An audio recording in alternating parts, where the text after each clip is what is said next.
Welcome to Hail Varsity Radio, the voice of Husker Nation. Insight, opinion, expertise, with the biggest and best names talking Nebraska across the state. Join the show on Twitter at Hail Varsity and at Schmidt_radio. Call in at 402-466-ESPN or 1-800-825-5865. Here's Chris Schmidt. Welcome to it. Great to be with you on a Tuesday. It's Hail Varsity Radio, presented by the Nebraska Lottery. Chris Schmidt, Damon Barr is in. And we're going to see a lot of Damon, man, this weekend. On Friday, Elijah, is he taking the, is he camping? Yeah? You can talk. It's all right. I mean, it's safe to assume whenever Elijah's gone that he's going in the somewhere. woods. He's a wooded, bearded beast. It's good to see Elijah last night at Longwell's. Willie J down there, thanks to you who came down. And not much of a title game, although Gonzaga made it interesting at half. They cut it down to 10, but man, too much Baylor, too athletic, too physical, and there you have it. So we'll spend limited amounts of time on that backhanding for the national title game. But plenty of spring football thoughts to get into. Mitch Sherman going to be with us from The Athletic. We'll talk some Big Red football with Mitch, and then kind of a player-coach combo for you in hour two. Excited to spend time with Rob Zatechka. Dr. Rob, part of the pipeline for Nebraska, the national championship team in '94, the pride of Lincoln East. Dr. Rob will talk some O-line with us. We'll get into some Adrian thoughts with him. And also Rick Kazcenski, a Kaz Tuesday. We'll get Kaz's thoughts here on, lining up every week against a Big Ten offensive or defensive line.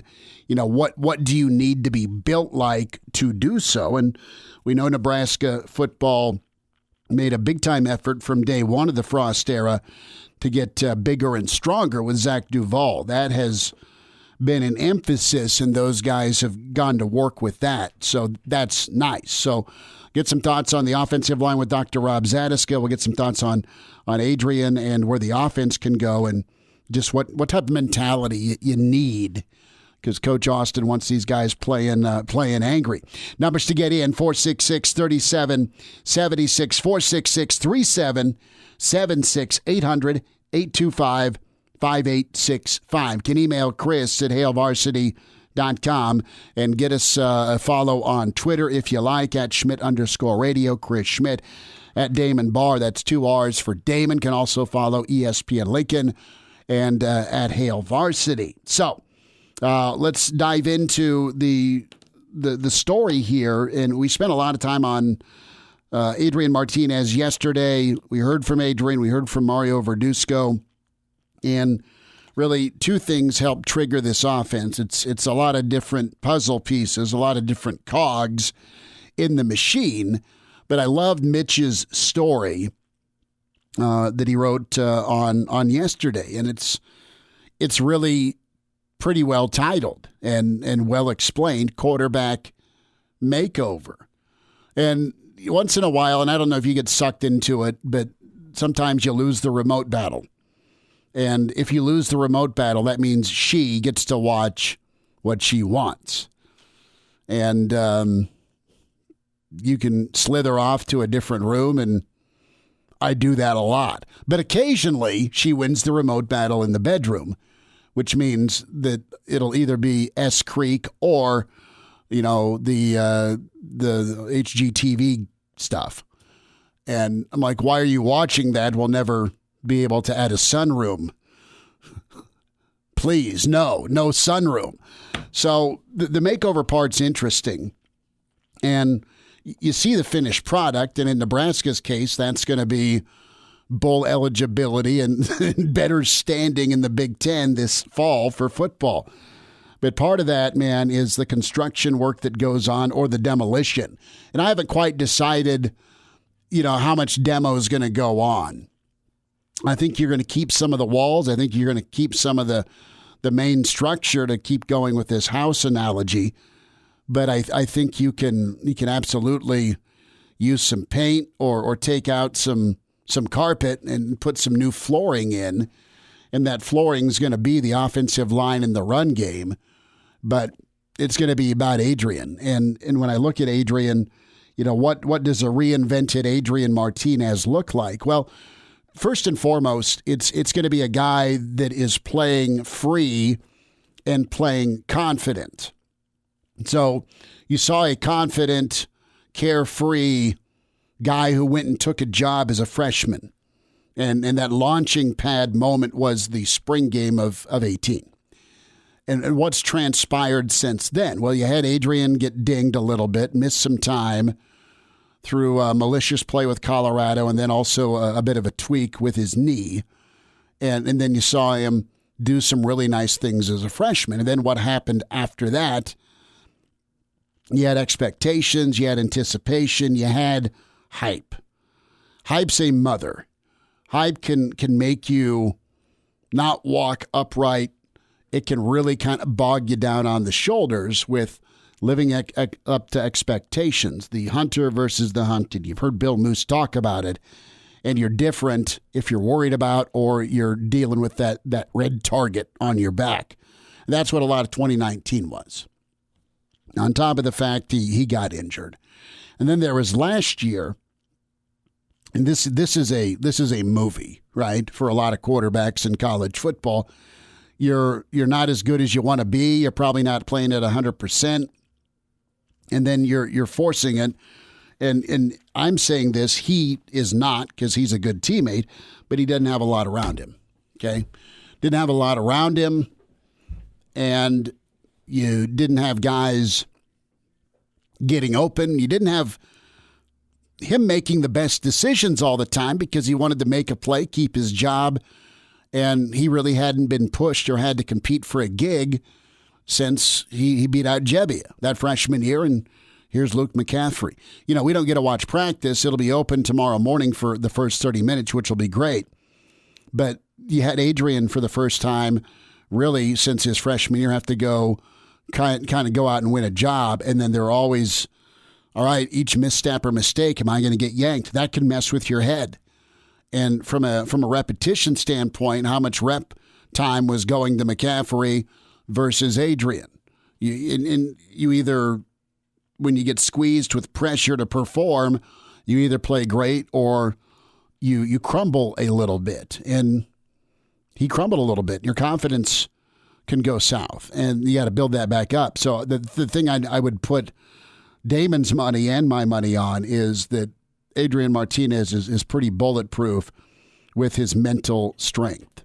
We all can waver and doubt ourselves, but eventually you come back to the confidence side of thing. And that's the one thing I think Adrian, in his 3 years here, will be able to make this makeover with the offense around him, be more potent, be better, and be more mentally resilient. But he's got to get help to remain physically resilient. And that's going to be run game. That's going to be offensive line. That's going to be wide receiver room. And we talk about a reinvented Adrian Martinez. And when it comes to the offense, it's going to be not only his decision-making, but it doesn't have to all be on him. So a guy that spoke to the media yesterday is Levi Falk, a wide receiver, and I really enjoyed what he had to say. We didn't quite have time for a lot of what he hit on yesterday. We spent a lot of time on Adrian Martinez and Mario Verduzco, right? So what's Levi say? This is the receiver, and we'll start off here with the guy that's trying to get open for him, trying to get downfield, right? There's a lot of things that you want with this Nebraska offense. You want physicality. You want downhill running. You want play action. You want guys separating. And you want to be pretty balanced where it's not just an imbalance in the run game where your most explosive runner's been your quarterback. It's got to be a couple of running backs with a sprinkling of quarterback run. And then you ideally get that play action and find guys open. There's a lot of separation, if I remember back to Nebraska's play action the last 30 years, because everyone's, they aren't running the ball. It's a fake. Well, there's Matt Harrion or Johnny Mitchell as a tight end down the middle, or Davison, or give me a receiver. Mo Purify, I know that's the Callahan era. Kenny Bell, right? You fake to Amir, you find Kenny Bell, touchdown. You go downtown. Quincy Enunwa against Georgia, right? Imagine that. But here's Levi Falk on Adrian this spring, and Levi was pretty insightful. Yeah, I think his arm looks a lot stronger. He's throwing with a better motion. It looks really smooth out there, and he's just being a leader out there, and I think we all know how good he is. So when we talk about this quarterback makeover, we'll get into it more with Mitch Sherman and the reinvention. Mechanics go into it. And if he's got a smoother motion, good. I've never been a quarterback scientist where I look at a guy's motion and say, that's great or that's garbage. I mean, who am I, right? I mean, I look at Phillip Rivers and that's like, but it worked for 19 years. I look at Peyton Manning. It sometimes guys would pull shotguns out and try and shoot the football down because Peyton didn't always have a tight spiral, but guess what? He won 2 Super Bowls. So from a mechanic standpoint, I'm the last guy to analyze it. I'll let Mario and Frost handle that. But if his own receiver's saying, well, he's smoother, there's some more juice on it, good. Back to the guessing game at quarterback, it was probably tough on the quarterbacks, but it had to be tough on the receivers because you want to build up a chemistry and a rapport. Here's more from Levi Falk on the guessing game that was the quarterback merry-go-round. Yeah, last year, I think we were all pretty confident in both of them. So maybe when we get closer to the season, I'll be able to realize the difference. But, yeah, it'll be good to know that Adrian's our starter, and we all know how good he is. So there's some faith there. And, it'd be nice to get to not the bottom of, but just sit down and have a frank conversation with the positive and negative effect of using a 2-quarterback setup. And the old saying is, if you have 2, you don't have 1, and that can affect the offense. Sometimes it can work. When I think of Florida and their national championship team in 2007, I think, 2007. But are you seeing Adrian more urgent? Is he pressing? Is he pushing? And I was interested to hear that answer from the question, and here's what Levi had to say. No, he's always been the leader, the guy. I know you see a lot of those media videos, and he's always the one speaking up, and everyone looks up to him. So the urgency is always 100% for him. So no change there. So back to this makeover theme: mechanics, okay, motion's better. Offensive line, going to get nastier. They're trying to play angry. Run game, find backs that can accelerate through the hole and give a pounding. To wide receiver play, that's the big key. Explosive plays from the wide receiver, right? That's part of this makeover. And I don't know if it's the non-destructive vinyl flooring. I don't know if it's the new windows or the coat of paint. Maybe you took out a wall. But the wide receiver plays so key here, cut 7 on what they've been doing. And I'll say this, it's been a while since you've had guys really separate.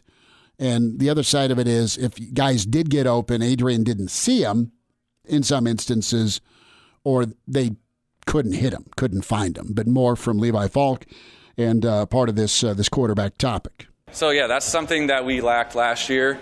We've been obviously watching a ton of film on certain guys in the NFL who are really good at creating that space late in the route.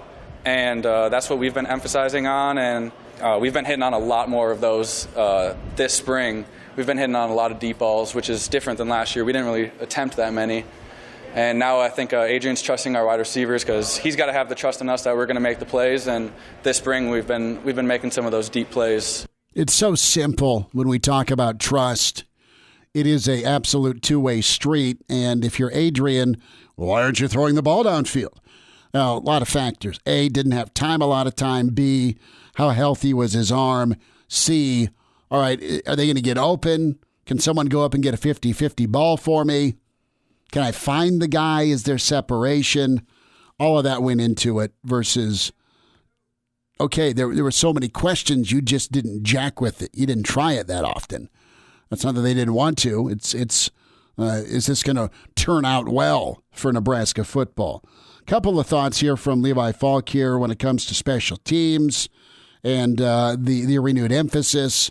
And this blew a lot of people away yesterday because of not only just how much they're emphasizing special teams, but when they're doing it as part of the practice session. It's way bigger of an emphasis this year. I mean, we start every practice out. That's the first thing we do is special teams, and we're moving full speed every drill in special teams. And we definitely need to make a huge improvement there this year. And what was going on last year? Here's more on Levi Falk. Last year we started off practice with a team tempo, so it was just offense first, defense right out of the gate, and special teams was shortly after that. But I think it's just different. That's the first thing you're going to do. That's the biggest emphasis on the day, and it makes a big difference. So the next question that needs to be answered from a coach, why? Why for at least last year, maybe the second year, maybe year one, why weren't you starting out with special teams? Well, I know tempo and offense is kind of your wheelhouse as a head coach and offensive coordinator. But, man, the little things in special teams are about little things. Win a lot of ball games in the Big Ten, at least better late than never here with the emphasis shift. More on the quarterback and Mitch Sherman's next. It's Hail Varsity presented by the Nebraska Lottery. And we're back.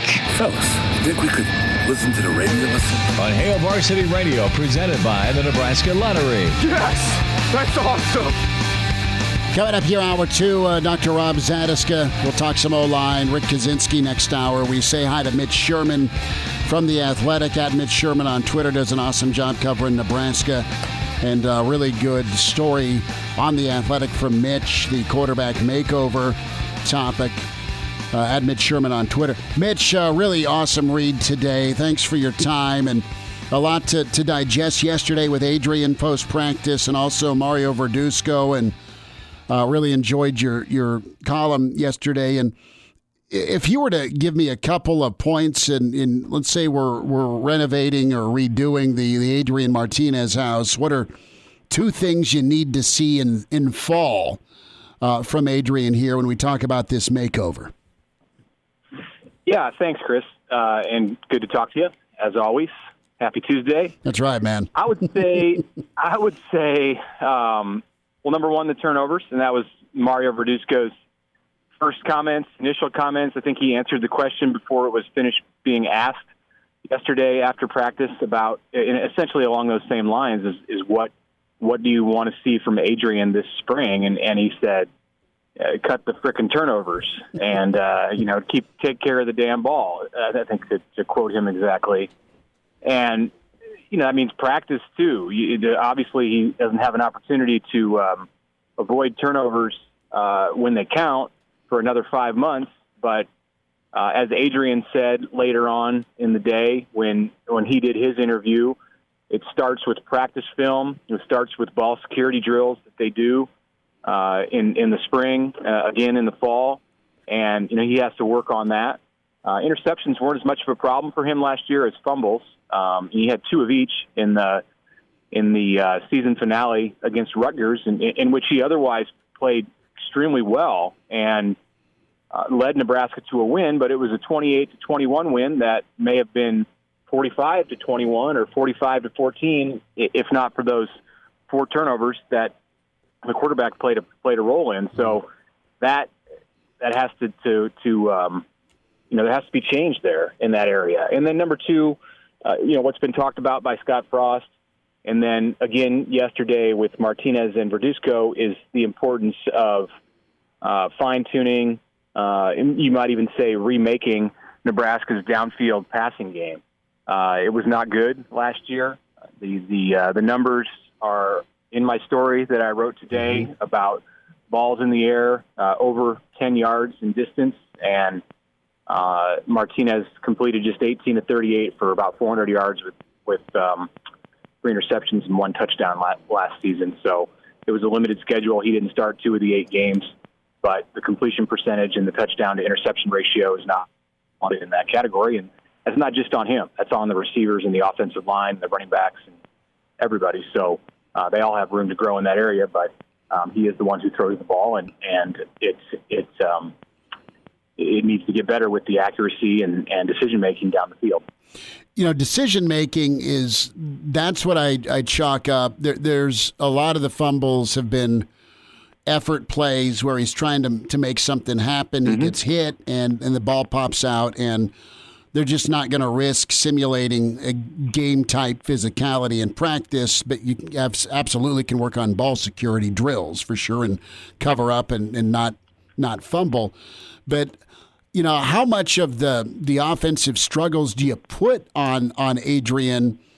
Because I look at downfield passing, right? I think that's going to be so huge, and I think they have guys that can get open and get downfield. At least they should, based on the athletes they've been compiling here for 3 years. But it all kind of centers around the run game and the offensive line. If they can run better, everything else opens up. So how much of this is Adrian in decision-making versus the other parts around him needing to step up? I'm not asking to point fingers or blame, but I don't think it's all on Adrian, is my point. He'll take the arrows for it. He's accountable that way, but I don't think he's like the sole cause of why the offense has struggled for so long. Oh, no, for sure not. And the receivers have had their struggles that have been documented. Yeah. Not just getting open downfield, but as simple as and as important as staying in the program and having consistency within the roster. Nebraska, we all know the receivers who have left the school before their time has been up in the last couple of years, and it's an accomplished list of players who honestly have done a lot more than the guys who are here right now. So they have a lot to prove. The players who are here, they've remade this receiver room since Matt Lubick has come on the scene now 15, 16 months ago. And, including the players who are in the 2021 recruiting class, the freshmen who are coming in over the summer, they are much bigger. When Nebraska takes the field in August to start practice and you add in Latrell Neville and Sean Hardy and Grimes, the kid from Florida, they, with Xavier Betts, with Samari Toure, with Levi Falk, who is about a 6'1" guy. The size is hugely different, and that's the direction that they've wanted to go to get things fixed at receiver. So we'll see if that is a plan that can work, and that's something that can fix the downfield passing game. And that's not even bringing into play the tight ends, who are a huge part of what Nebraska wants to do when it gets 15, 20 yards and beyond down the field. Austin Allen is a proven guy. Travis Vokalek is a dominant blocker who's been in the program for 2 years now. And, of course, you're adding in Thomas Fidone, who is arguably the highest-rated tight end out there among newcomers in college football this year. So there's a lot to work with for Martinez. It absolutely is not entirely his fault that Nebraska has struggled to throw the ball down the field in recent seasons, but more people are going to look at him than they look anywhere else because he's the quarterback.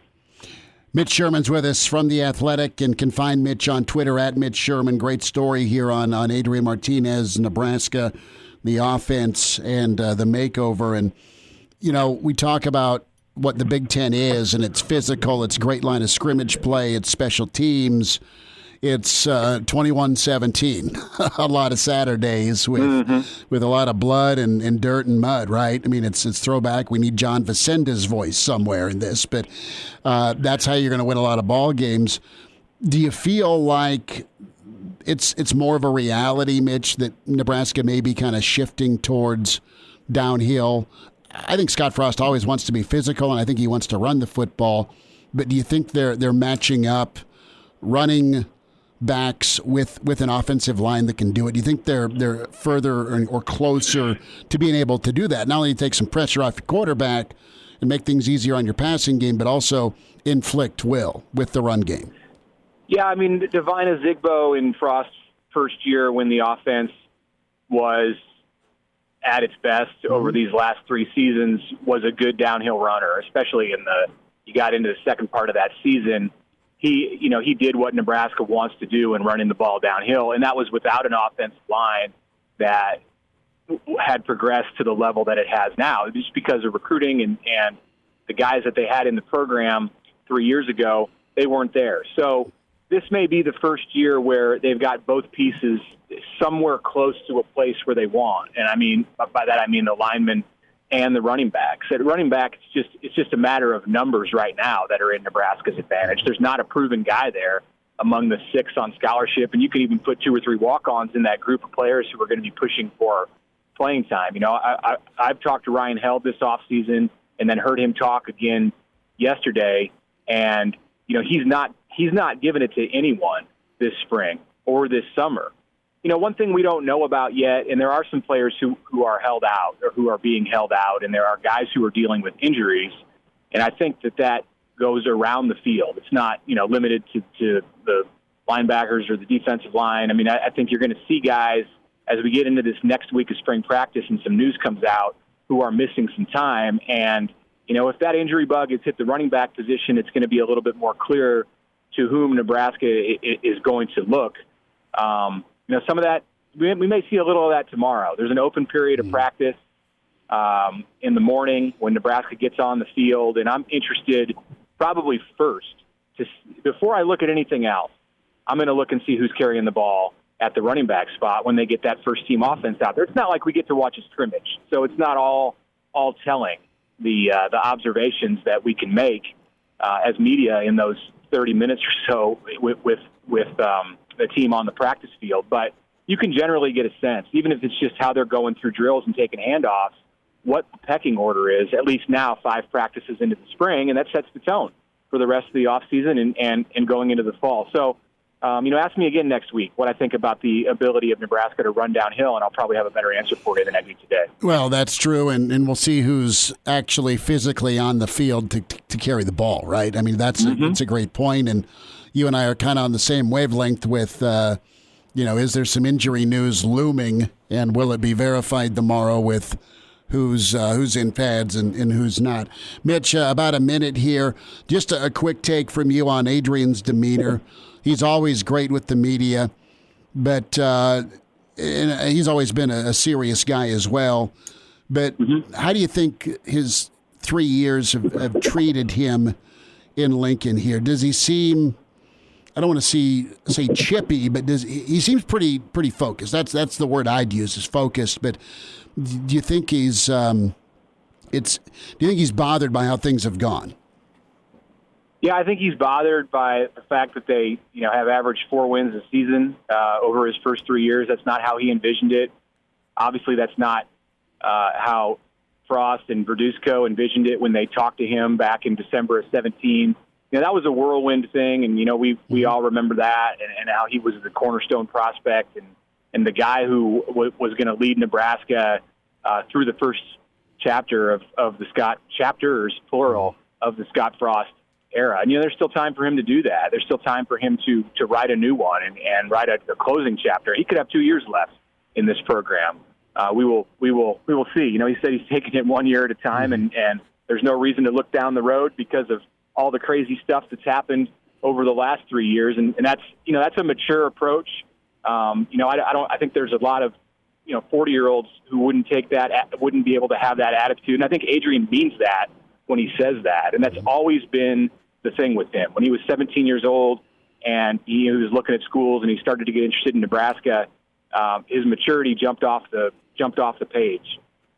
You know, it jumped out of the telephone line talking to him. First, you know, I think everybody who has met him marvels somewhat at how mature he is. And now that he's 21, you know, it's you know, we take it for granted a little bit, but you know, his demeanor is really no different than it was at the beginning, other than that he's had the experiences of the last 3 years. And, you know, I think, you know, reality has hit him in the face a bit. You know, it's not all sunshine. It's never been all sunshine for even the most successful quarterbacks at Nebraska. Playing quarterback here, you're under the microscope, and he has been for sure over these last 3 seasons. But he's handled it well, like you'd expect for him. And, you know, I think he's in a good place heading into this 4th season. Mitch, we'll see you this week, and thanks for the time today, bud. All right, good to talk to you, Chris. Chime in, 402-4 466-ESPN or email the show, Chris@HailVarsity.com. Just try me. Back to Hail Varsity Radio. Thanks for spending time. Good to talk with Mitch Sherman and get his take on things. And, good for Adrian, man, if he's not happy or driven and focused. Amen, right? Get wins, get to a bowl game, and use this springtime to fine-tune and get on the same page offensively. Numbers to dive in and join us, 466-3776, 466-3776, 800-825-5865. Can find us on Twitter at Schmidt_radio, or find us on Twitter with Damon Barr at Damon Barr, and email Chris@HailVarsity.com. So we'll get more into the Nebraska spring sessions. Where can that offensive line go? Rob Zatechka with us in about 20 minutes. Rick Kazcenski, Coach Kaz, going to weigh in on Adrian and this team moving forward. So quick thought here on last night's championship game. You weren't going to get Saturday night part 2. You weren't going to get a sequel. You weren't going to get something that resembled, one of the greatest games we've seen in sports in a long time between UCLA and Gonzaga. But you did have two stories. You had unbeaten Gonzaga that's been 20 years in the making and already been to one championship game and lost to North Carolina a couple of years ago to Roy. What you got from Gonzaga here is a team that was undefeated, trying to be in the Bobby Knight, John Wooden conversation of great teams that survived and advanced and went unbeaten. Meanwhile, you have Baylor and Coach Drew that are not even 2 decades removed from the Dave Bliss House of Horrors down there. And I picked Baylor. Jeff Smith was with us yesterday. Coach Smith's like, look, dude, you got to score 90 to beat Gonzaga. And Baylor didn't quite get the 90, but their defense sure as hell held Gonzaga 22 points below their average. And I just thought Baylor with Mitchell, what he does offensively and defensively, and then Baylor just cranking up threes. But above all, Baylor's so long, so physical, so athletic, so talented. I thought there are more dudes on Baylor's team than there are on Gonzaga's team, so that's why I picked Baylor and won my stake in my beer bet with Elijah last night. And I wanted the points. So the way it started out, Gonzaga gave great effort to come back, but Baylor just kept coming, and they were too good from three-point land. And again, not to pile on the mid-major level versus the Power 5 league, but that's what it was last night. There's Baylor with Power 5 dudes, and Gonzaga clearly has Power 5 guys that are going to go play in the NBA. Baylor just had more of them. And you saw just the difference between a team loaded up like Baylor that was deep and talented and tested, and Gonzaga, not their fault this year with COVID, but Gonzaga, they had no shot last night. It wasn't supposed to be a blowout, but Baylor, man, they just kept coming, had an answer, and kept coming. Speaking of Mountain West and other leagues like that do produce really good teams, Tim Miles news. And how's this grab you? Tim Miles officially now at San Jose State, hired on today. And Coach Miles was wanting a job, needing a job, wanting to get back into basketball after being out for a couple of years. Was connected to the New Mexico gig. They went with little Richard Pitino. Every time I say the word Richard, I think of Tommy Boy. Richard. But anywho, you have Tim Miles. It's now at San Jose State, Silicon Valley. The reality is this. When we talk fit and match, San Jose State is 20 and 90 something. What the hell's the record here? They're 20 and like 96 in 4 years under the previous coach. They are below the basement in the Mountain West. What's Tim Miles do? Tim Miles builds. Tim Miles builds up. And he didn't get the Utah State gig. UNLV went elsewhere. And Tim knows the Mountain West. Tim has won in the Mountain West. Tim has built in the Mountain West. So the way I look at that is he got a job. He needed the job. There's no downside here because they can't suck any worse than they have. We're talking averaging 4 or 5 wins a season in league play. And they're investing lots of money into some infrastructure and facilities at San Jose State.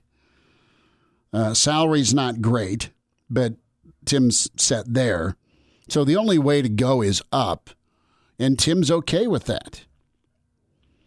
You weren't going to get the Utah State or Loyola gig. And right now, Tim's got to, we talked about Adrian kind of reinventing himself. Tim's got to do that as well. And Tim's been great at getting dirty and putting the hard hat on and building up a program. So right now, what Tim's doing is Tim's building the staff. Tim's checking out the transfer portal. And Tim Miles, along with Craig Smith, did wonders for Nebraska basketball as they were moving into a new building, as they were able to find guys from Power 5 leagues, Teran Petaway, Texas Tech, Walt Pitchford, Florida, get them here. And he inherited Siobhan Shields, and that was a money trio to get you to the NCAA tournament. You know, it's a really good league he's going into, but thankfully for Tim Miles, it's a league he's super familiar with. I think he can win. Tim's connections have been Midwest, but what Tim's got to do now is find guys and get them to San Jose State. Tim's got to find a couple of dudes that have some connection with people he knows that are West Coast folks. Period. End of story. Because that's where he's going to be able to. I don't think he'll have a problem getting kids from the Midwest to go out his direction. But you want to be able to get some kids from Cali or kids from the mountain desert region and win with some of that talent as well, because there's a ton. There's a lot of JUCOs also to go mine in Utah, and let's go to Silicon Valley. So good on Tim Miles. We are efforting Tim Miles, and that may or may not happen in this lifetime, but we'll try to get Tim Miles on the horn and spend a few minutes with him. Good for him finding a gig. Nebraska making a move here as they were able to get Nate Lenzer back on staff. And I say back on staff because this is the third time Nate's been with Fred Hoiberg, former Bulls assistant, former Iowa State assistant. You've maybe seen some of the quotes from the NBA studs that are doing well, specifically Levine, who's number 7 in scoring in the NBA right now. And that's kind of the next step for Nebraska. Do you have some skill development guys can really hammer away and get guys to be better at handling the ball, better at making moves, getting better at finishing, better shooters? Can guys shoot better? Lenzer's a familiar name for the Hoiberg staff, and you still get to keep Doc Sadler, which is great. We'll wind down hour 1 next. And now, back to Hail Varsity Radio. One final time this hour. Rob Zatechka, part of the pipeline. Dr. Rob, going to be with us in 10 minutes. Rick Kazcenski, as Barry Alvarez has a retirement date. Going to be the end of June. It makes me sad, but it's more golf and wine time for Barry.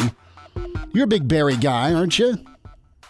I can say I'm jealous of what he's done up there up north, so I wish it could have stuck around a bit longer. But yeah, I mean, can't say anything bad about him. Oh, there are some Nebraska fans that would go there. The insinuate Barry's like one of my favorites because he's come on the show with us for years, and we'll get a hold of him here in the near future. But yeah. I mean, the I-Course thing and the Riley thing, some some people are like, well, who suggested Mike Riley? Who suggested Sean Eichhorst? So there's some folks that are ticked at Barry about that. But overall, he took Nebraska and moved it up to Wisconsin when he started this program in 1990. And he'd been a great coordinator at Notre Dame, won a national championship with the Irish on that 88 team, was with Iowa for years. And Barry's was so awesome here as he coached at Northeast, and he also coached out in western Nebraska. And, man, he just did it his way, and he's been so good about kind of handing off the program and keeping his eyes on it with some of the coaching changes they have had. They've not really dropped off in football or in basketball. And he's been a big proponent for the Big Ten and a voice for college football for a long, long time, specifically with him and Osborne on the playoff selection committees. I mean, it stinks that he's leaving, and it's really kind of a vulnerable time, quite honestly, that he is leaving, because you've got TV negotiations on the doorstep with the Big Ten. I pray and hope things go well for the Big Ten. They'll do fine. But it's been an odd year with transition, with turnover, with Delaney stepping down, and now you have Barry Alvarez stepping down. You've got Commissioner Warren, and you have the Council of Presidents and Chancellors that, let's just be honest, their agenda has been different than those in many athletic departments around the league. So there you have it. I mean, you've got Joe Castiglione that's kind of the other Godfather type figure of success. Pollard just got extended, and I don't think that's a coincidence. If I'm making an AD hire, I look at Pollard real quick because of how great he's done. He's always found a really good coach at Iowa State, be it Hoiberg. For a while, it was working out well at Iowa State with their coach that was before Campbell. God, it's escaping me. I need more ginseng or something, but I'm so proud to be your coach, Paul Rhodes. And then you have Coach Campbell, who's been incredible. But Barry Alvarez, man, is amazing. And Wisconsin is not just Big Ten champion level or Rose Bowl or BCS, but he built them from awful, just destroyed 3 wins a season type setting to a double-digit win team that's physical and will beat the crap out of you. Rob Zatechka coming up. Welcome to Hail Varsity Radio, the voice of Husker Nation. Insight, opinion, expertise, with the biggest and best names talking Nebraska across the state. Join the show on Twitter at Hail Varsity and at Schmidt_radio. Call in at 402-466-ESPN or 1-800-825-5865. Here's Chris Schmidt. Back into it at Hail Varsity Radio, presented by the Nebraska Lottery, an All-American, an academic All-American, and part of the pipeline. It's great to get caught up again with Rob Zatechka, Dr. Rob, and catch his podcast with Travis Justice, Doc Talk Sports, at Doc Talk Sports on Twitter. Dr. Rob, how you feeling, man? It's spring ball, and, well, do you like what you're hearing and seeing about the offensive line? Good to be with you. Well, no, absolutely, Chris. Good to talk with you again. I think the thing that I'm optimistic about is that, I'm not hearing the things that you kind of heard when Frost first came to Lincoln about. I mean, there's kind of the whole line that I know is probably haunting him a little bit now about, I hope the Big Ten can adjust to our style of offense. And, well, we kind of saw that in action a little bit for 3 years, and I'm not sure if the Big Ten really worried about it. It was sort of like swatting a fly away for the most part. And what we're hearing now is the coaches down in Lincoln, kind of the rhetoric you're hearing is, hey, maybe we need to adjust to the point where we need to get a little bit bigger, play a little bit of a more physical style, and maybe lining up and just leaning on the defense for a while and trying to run the ball, pound the rock, play kind of a little bit more of a smash mouth style might be the way to go. And it basically kind of conforming to the Big Ten a little bit. And I think to succeed, that's something they're going to have to do. I was optimistic to see what Frost's offense could do. Now, I mean, if you got somebody, say, like Ohio State level athletes, you can make that fly. But we're not there yet in terms of the quality of the athletes in Lincoln. And so I think that's kind of a little bit of an evolution we needed to see here, is that we needed to see a team that got a little bit bigger and was maybe willing to just sort of line up and smash the ball away a bit. They're taking a lot with them from the Rutgers, and post-practice I was listening to Turner Corcoran. I know it's just one start for him, but also Ben Hart. I mean, those are your two tackles, and then you've got Juergens and Piper, and you got a mix of guys for the right guard spot, and obviously nothing's cemented. Brant Banks could be playing some guard as well.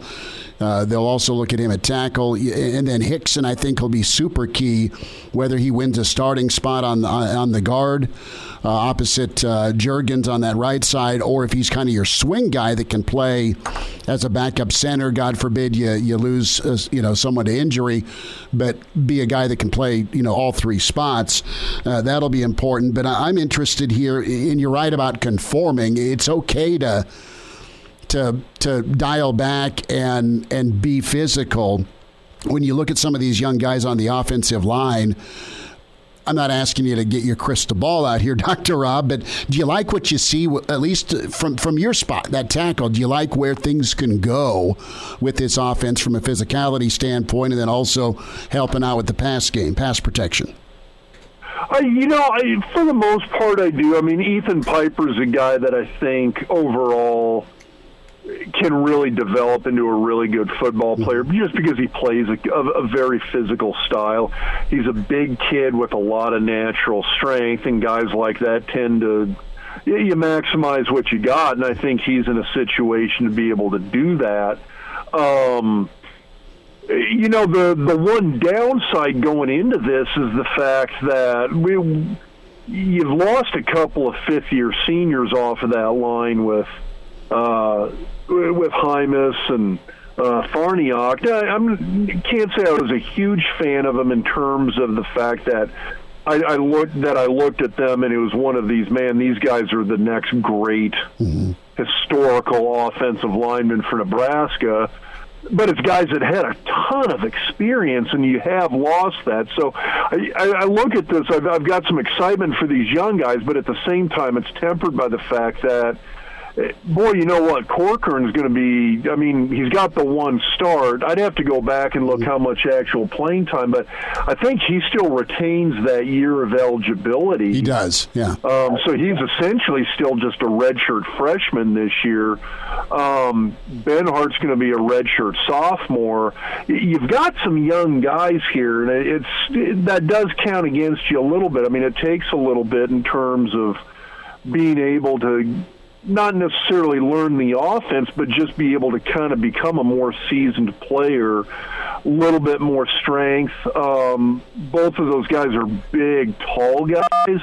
You got to learn how to play with that leverage. If you don't know how to get low and how to bring that weight down close to the ground, that can work against you a little bit. And we saw that a little bit last year with Ben Hart, where guys, for lack of a better phraseology, could kind of get underneath him and stand him up, and that's something he's going to have to learn how to counter. And it's not always easy when you're 6'9" to be able to get low to the ground, but he's a guy with a ton of natural strength, great lower body strength, and I think he's got a huge upside. Same for Corcoran. I think Turner's a kid that might have a little bit more natural strength than anybody on the line right now, with the exception of Juergens. And I think when he gets a little bit more comfortable holding down that left tackle spot, I think he could be really, really good. Greg Austin wants the guys to play physical, to be detail-oriented, but he wants them to be angry. Did you play angry? Did your mates on the pipeline play angry? What was your guy? I mean, you guys were great, but... I suppose I'd call it a controlled anger. I mean, it was a very... Osborne County, he didn't like the whole notion of anger. It was a very aggressive style of play. Mm-hmm. He wanted the line of scrimmage moved on every play. Pass plays, mm-hmm. He wanted you beating up defensive linemen on pass blocking even. And I'm not talking about just play action passing, but he wanted you to play very aggressively. He wanted you to take a physical toll on the defense. He wanted you to hurt the defense and wear those guys down. Make those guys think twice the next time they're walking up to the line of scrimmage if they really want to go against you again. And that's something that you have to do. You don't want to come out with this kind of overly fired up level of anger, but you want to go into a game, you want to go into the offensive line position thinking about it in the sense that it's not a passive position to play. It is a very aggressive, very moving forward style of offense or style of play that allows you to be successful in, I think, any offense. There's a great film clip, if you can find it out there, of Tony Baselli, who's a longtime All-Pro tackle for Jacksonville, going against Bruce Smith, a just absolute Hall of Famer defensive end for Buffalo. And Tony Baselli is literally just beating up, basically having a boxing match with Bruce Smith and pounding him into the ground on play after play. And those two guys had to go against each other multiple times over the course of their careers in the NFL.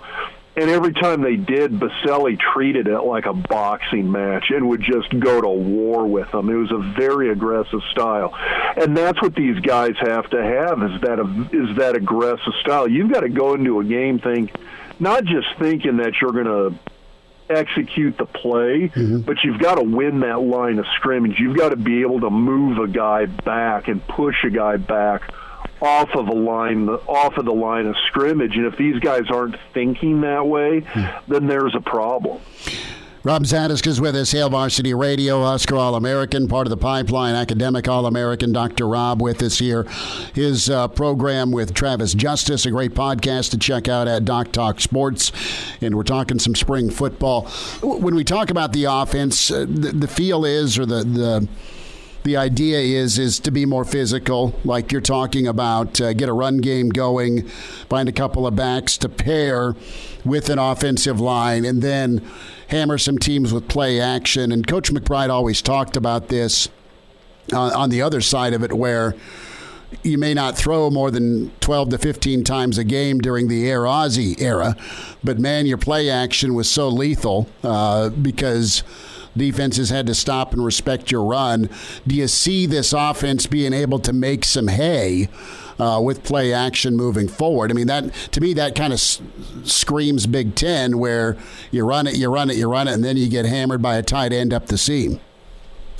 Well, I'd love to see him incorporate that more, and I think that's something that maybe kind of hampered Frost's offense, is the fact that they didn't have that really consistent running game the last 2 years. I think when they had a Zigbo a couple of years ago, it made a big difference. But once he graduated and moved on to the NFL, it seemed like you saw a big step back in that running game. You've got to be able to run the ball to have that play-action pass. And so it does kind of come back to that running look.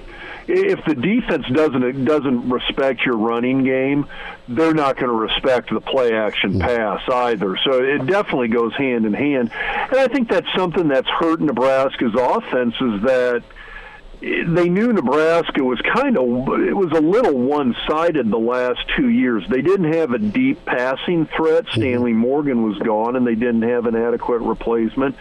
And then at the same time as well, too, they didn't have that consistent run game. And then so they knew that if Nebraska was going to hurt them, it was going to be these dump-off passes, the passes to the flat, the screens, the end arounds, the jet sweeps, things of that nature. It was never going to be this really diverse offense. It was going to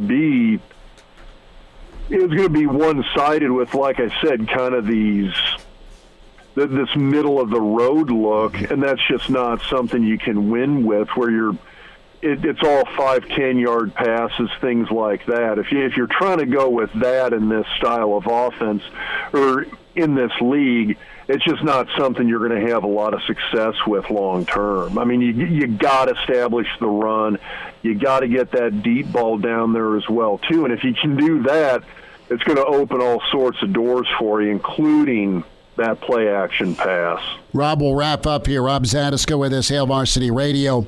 And we're talking about the Nebraska offense and kind of the evolution of it. We had Mitch Sherman on in hour one, and Mitch touched on in his column the quarterback makeover.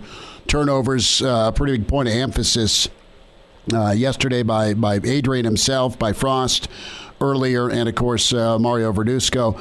You know, when you look at Adrian going into year 4, you know, what's the upside you see, and what I guess kind of defines a really good year for him? Yes, wins, but does he get too much blame for the turnovers, or is that just kind of part of the business here as quarterback at Nebraska?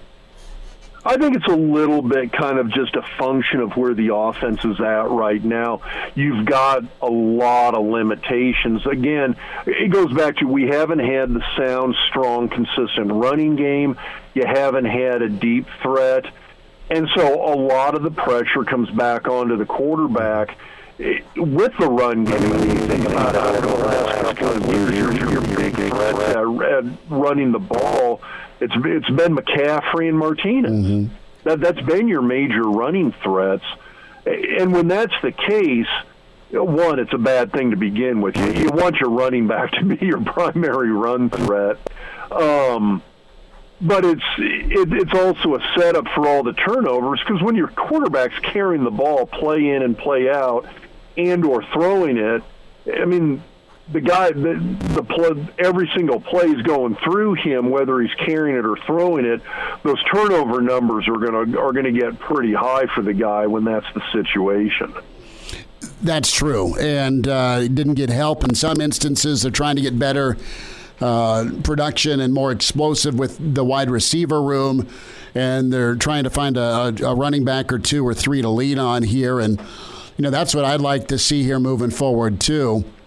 Be able to get downhill, keep a back healthy, and get a guy lathered up. I mean, I remember the running backs growing up that you'd see 2 or 3 guys, but man, you had your mail carrier. It was LP, or it was Amon. Well, right? I mean, you had some greats. Back then, the mail carriers went 3 deep. So. Yeah, that's true. And right now, you're trying to find a first, second, and third, aren't you? Yeah, I mean, heck, we're trying to find one guy that we can rely on, and that's a tough situation to be in, because you want a couple of guys. I mean, you want a Damon Benning you can put in there and get 100 yards. You want a Clinton Childs you can put in there, get 100 yards. It doesn't have to be the Amon Greens and the Derek Browns and the Calvin Jones. You want a few guys that can do that, and they don't. We just right now we're just looking for one. Rob Zatechka with us, Hail Varsity Radio, his podcast, Doc Talk Sports with Travis Justice. If you haven't, and I'm pretty sure you have, but check that out. Dr. Rob, we'll get caught up again here towards the end of spring and see what we think. Thanks for a few minutes today. Absolutely. You guys have a great rest of the day.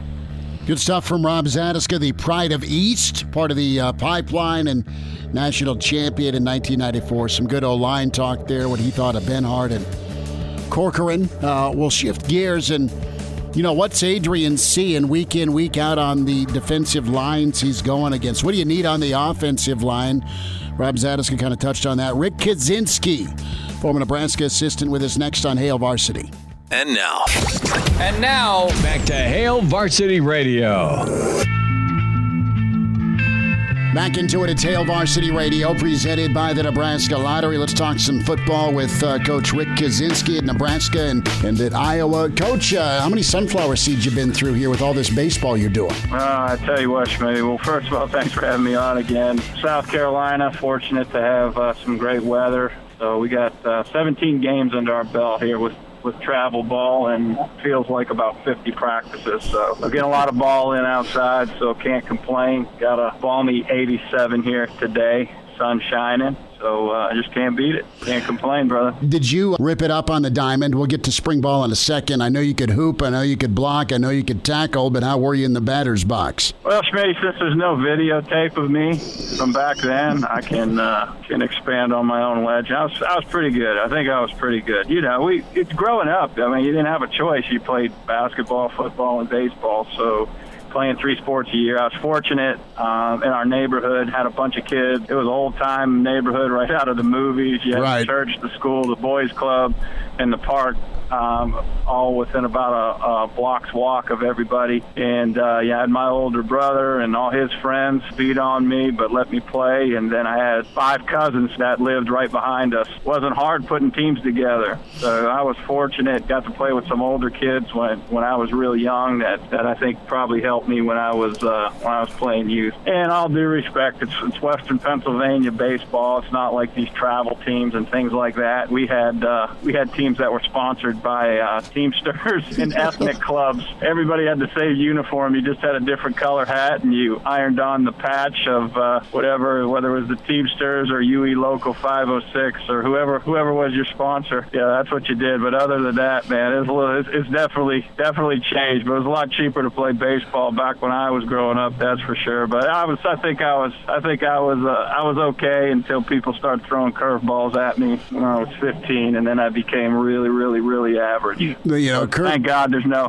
video, no YouTube, no Facebook, no Instagram. I'll let other people do the investigation on me. That's fine. You don't want to brag. I get it, but there's nothing worse than you're going against a kid who could grow a goatee at age 14, probably drove to practice, and he had a wicked curveball. You know what I mean? I mean, that sucked. Yeah, think about it. The sports just weren't as crazy, and the seasons weren't as long.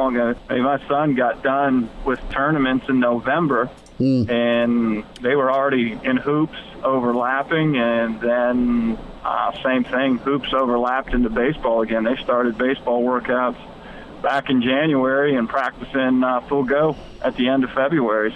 But it's a good thing. Rather have them doing that than playing video games. And we're fortunate down here where baseball is really important. They invest a lot of money in youth sports and parks, and it's about 65 degrees in January, so I'll take it.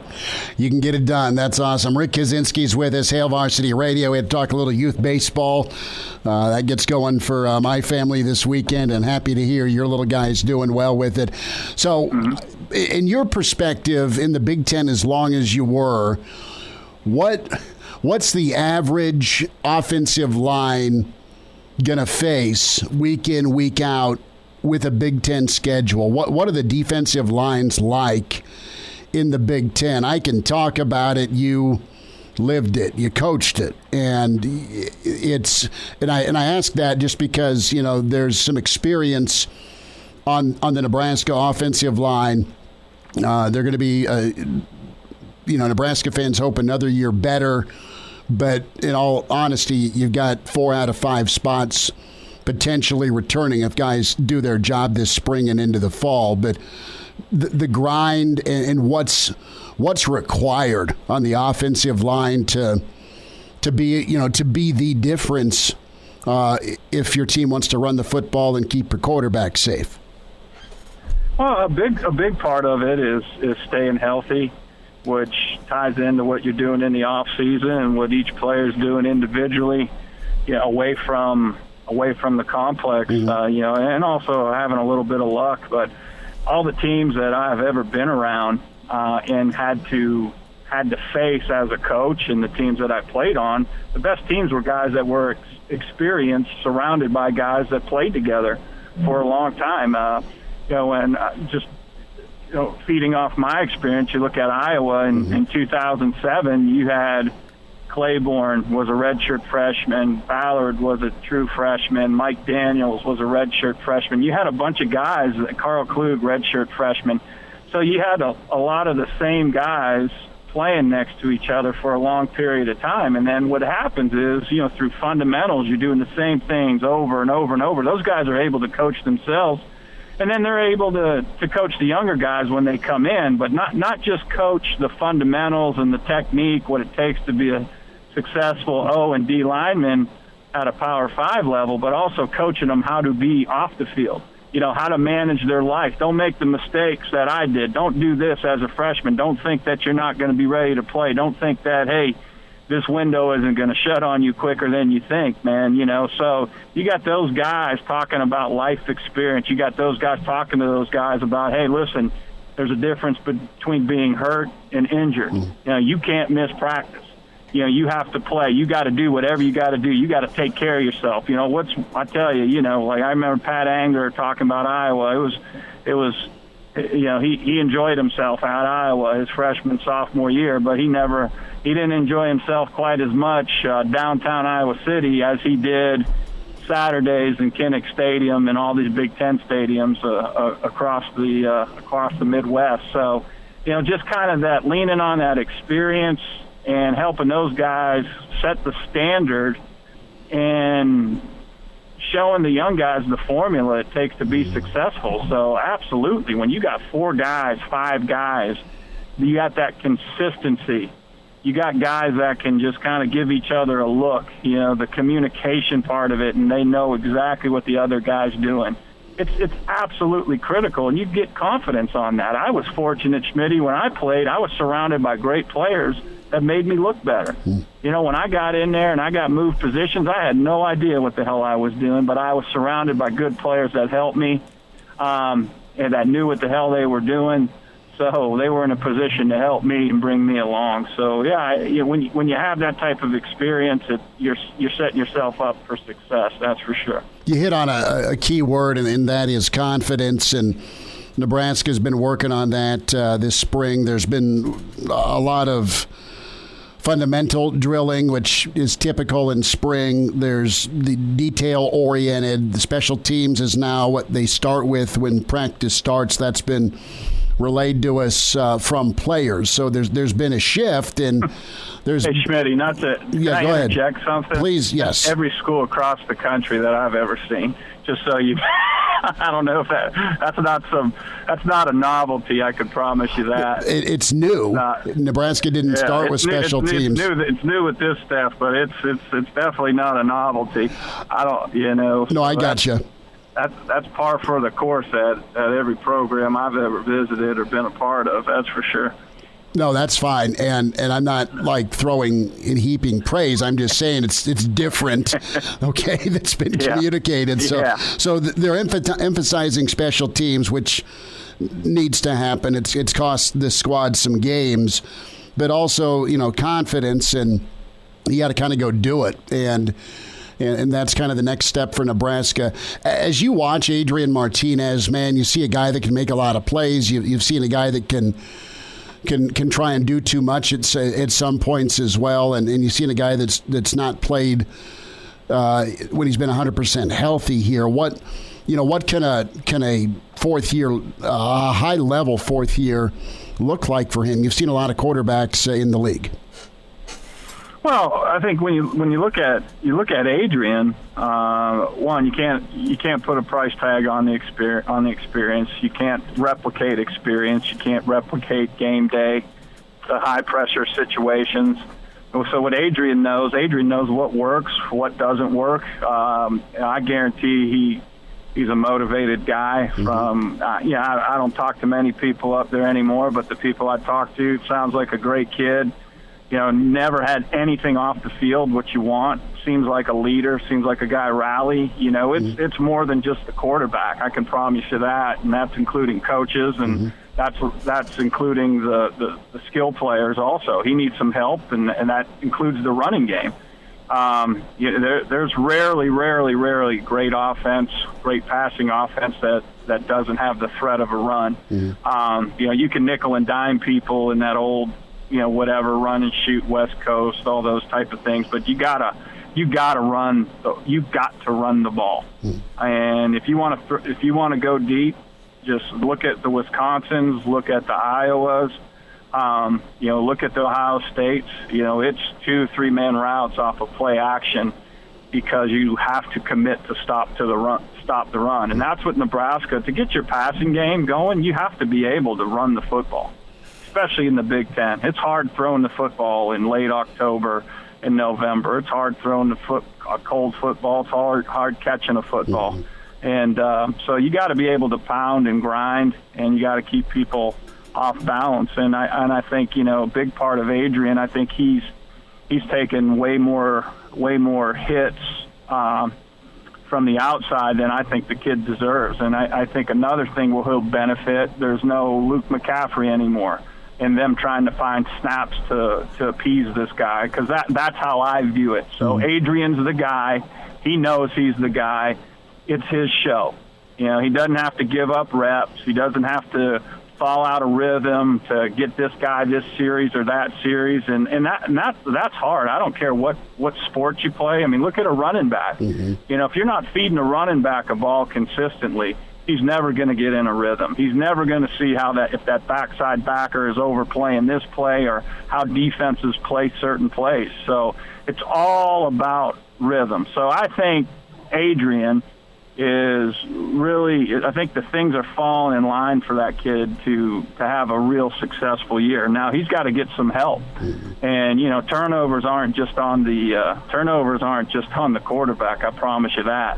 And turnovers are on coaches, and turnovers. A lot of things happen that people don't know about in football. Guys breaking wrong on the wrong step. It's all timing. The ball's coming out before receivers come out of their break. You take 2 extra steps, and that DB's jumping, and it's interception. So there's way more things that go on to it than people really understand unless you're a part of it. But I'm a big fan of Adrian Martinez, huge fan. And I think if you can get that running game going, he's going to be dangerous. And I'm not talking a running game with Adrian Martinez. People are onto that. And I think he's gotten a little bit beat up. You can't count on Adrian Martinez to run the ball down the field. You got to hand that ball off. The play action's got to mesh with your run game. And if Nebraska can do that, Adrian's going to have a hell of a season. And now, back to Hail Varsity Radio. Rick Kazcenski's with us, Hail Varsity Radio, defensive line coach, Nebraska and Iowa. Kaz, we'll wind down on this, and you mentioned the run game, and you've got Step in here, transfer from SC, was a Notre Dame commit. You've got a stable of kids that really are all together for the first time.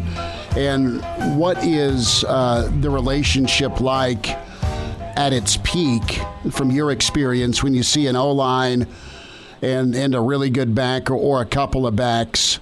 What's that mesh like? And it needs to happen. I agree with everything you've said about the run game to get things going on offense. But between your time at Notre Dame, between how good Iowa's been historically with their run game, and even when you were at Nebraska, I think of some really good O-linemen. I think of Searles and Qualley and Spencer, and then the group after them too with Amir's senior season. Amir was special, but Amir had some good guys in front of him. So that complement, the O-line and the running back options, it can do wonders, can it, for an offense? Oh, absolutely. It can do wonders for a team because your O-line leads the team. And your quarterback might be the vocal leader. He might be the guy, coming out of the tunnel. He's the guy that really, he's the spokesman of the team. But, let's be honest, your O-line is representative of your program. What are you? Are you tough? Are you blue collar? Are you doing everything you've got to do at all costs? Just go back and look at Nebraska's successful years and look at their O-linemen. And I think when you look at their O-linemen, they represented the state of Nebraska. They represented Nebraska football. They represented, everything that the Midwest, kick you in the mouth, kick you in the dirt. I mean, you name it, and just keep coming for you, punishing you, no mercy, and then, we'll give you a standing ovation on your way out of Lincoln. I think that's the mentality that not just the running backs feed off, but the entire team does. And when you have a good O-line, it's going to make your D-line even better. I used to love it when I had young kids going against a great, experienced offensive line. If they saw that every single day in practice, they were getting better. They understood the tempo. They understood the pop. They had to understand adversity and getting kicked in the teeth and how to figure out a way to come back from that and play the next play. And then, quite frankly, they had to get pissed off, and that's how you play the game. You can't be a nice guy on the football field. You can't. You can't. I mean, you got to be mad. You got to be pissed off. You got to be angry. It's not fun. What's fun is the reward of the process. And let me tell you, the process of being an O-line is not real. O-lineman is not. It's not a lot of fun. If it's fun being an O-lineman, you're not a very good offensive lineman. Same thing at the D-line. So if you got an O-line with experience, with toughness, they set the tempo. They are the leaders. Your spokesman he's like your state representative, right? He gets in front of the mic, looks pretty, and says all the things that people want to hear. But, your O-line, they make it go. They make it go, and everybody feeds off that. Kaz, this was awesome. We'll run you down next Tuesday if it works with your schedule to talk some more ball, and have a great weekend of baseball, man. It was fun to catch up. Always fun, buddy. I always make time for you, Schmidt. You take care, man. Thanks for having me on. Coach Kaz, good to run him down, and we like our Tuesday chats with Kaz and get his take on things. And, it's a multiple-part equation with Adrian Martinez, and three different folks. Got a really awesome writer in Mitch Sherman, former player, and Dr. Rob Zatechka, part of the pipeline to kick off hour two, and then Coach Kazcenski, and some pretty good insight from all three on Adrian. And we started the show off talking about, Adrian, and gets the praise and the blame, but man, it's everything around him that needs to step up. And just think about this. And I was looking at some mock draft things, and all these guys that are slated to go in the first round at the skill spots, I mean, it's complimentary. And I know that there's not a ton of dudes from BYU that I see in the first round other than Zach Wilson, but he had guys to throw to, guys to protect him. Trevor Lawrence, all-star team around him, not to diminish his talent, but man, Trevor Lawrence had dudes to throw to. And I keep seeing Mac Jones in the 3 spot to San Francisco, and like the knock on Mac Jones is, well, hell, I could have won with Bama's talent at quarterback. No, dude. I mean, yes, it would have been easier. I'm going to hand off here. I'm going to throw a little bubble to Waddle or get Smith on a go route, whatever. Mac Jones, yes, had a ton of talent around him. He was still the point guard, so to speak, at quarterback to make it go. And that's where Nebraska's at right now. It's yes, it's Adrian. It's Adrian taking care of the football. Yes, it's better decisions. But everything else around him is going to enable him to be his best. And again, we point back to 2018. And 2018 was what? 2018 was a decent offensive line, right? You had Foster. And on offense, you had a couple of guys at receiver, Quincy and not Quincy, but Stan. Excuse me, and Quincy would have been great, Quincy Nuno. But you had Stanley Morgan and you had Spielman, right? So you factor in Ozigbo running for $1,000. That's why you had a freshman look like that freshman did, making plays downfield. The run game was good. The offensive line was good enough. You just needed the defense to be better and close out some games, right? So it's everything else around Adrian on top of him stepping his game up, and I know he's focused on doing that. So the mock drafts continue to come out here as we inch closer and closer to the end of April for the NFL draft. And you have more and more analysts saying Mac Jones is somebody they really like, kind of in that same shadow of a Matt Ryan that works so well with Kyle Shanahan. Atlanta is open to trading their 4th pick. I don't know that they're in love with Trey Lance at 4 or Fields at 4. I think Pitts would be great, but maybe they trade it and still get him. Because I've seen Pitts from Florida go anywhere from 10 to 15. A lot of wideouts in the middle part of the 5 through 7. But we get to Carolina here, and Mike Tannenbaum, the former GM of the Jets, put his mock draft out, and he's like, you know what, Carolina, you just got Darnold, right? Darnold's owed roughly $24 million over the next 2 years.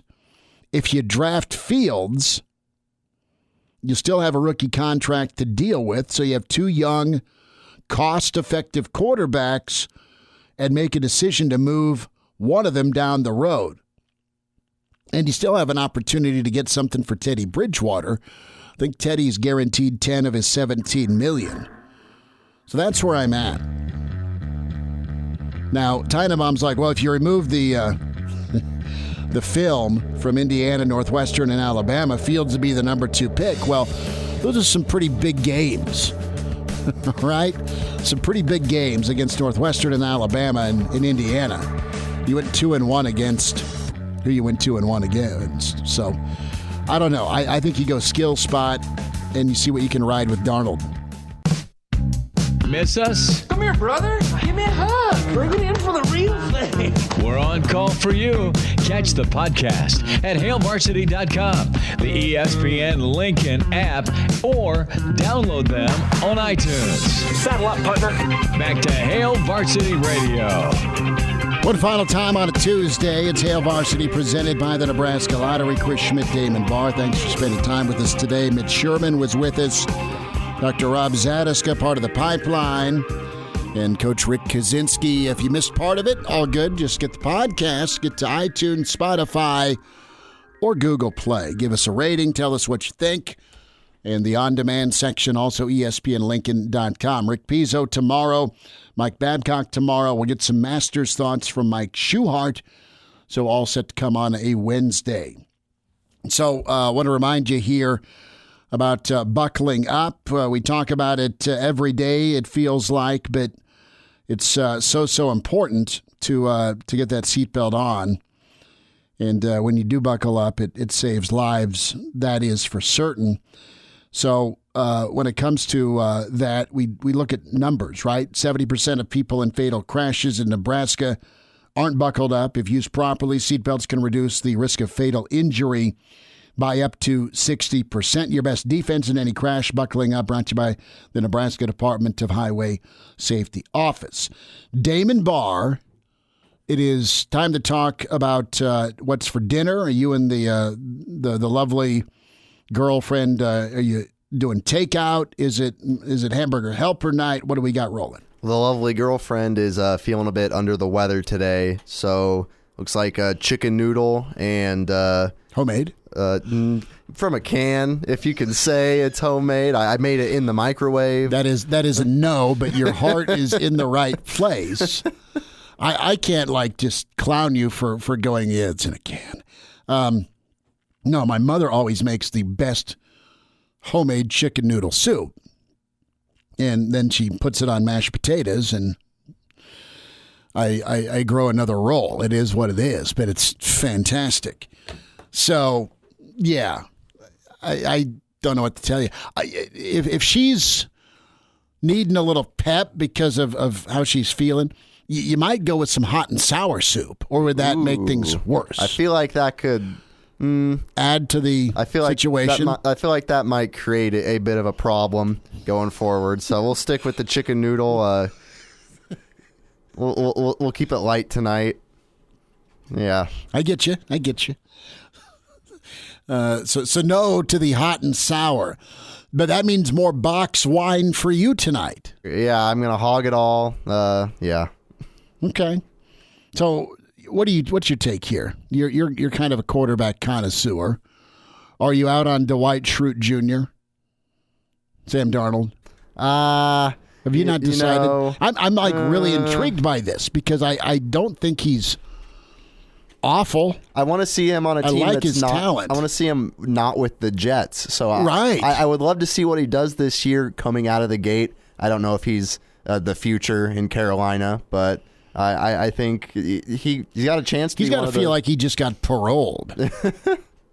Yeah, he's got a chance to prove he's a mid-talent level quarterback in the NFL, which he has not been able to pull off yet. I don't know if he's a guy that just messes the bed once they get in the red zone, or if, he has, or if it's just the fact there's nobody to throw to. Well, hopefully he doesn't catch mono again with down in Carolina. No, but I would have tried to catch mono to make sure I'm not getting smoked in New York. Talk to you tomorrow at 4. Hail Varsity back at you on a Wednesday. We're presented by the Nebraska Lottery.